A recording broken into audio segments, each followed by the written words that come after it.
Good afternoon everyone!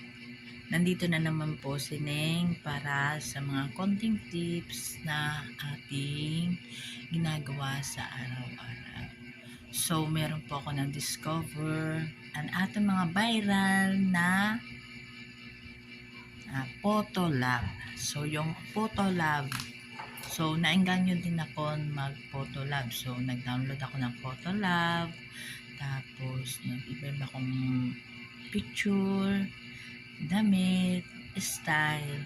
So, parang nakakita ko sa ginagawa ng iba na kababayan natin na nagamit ng Photo Lab.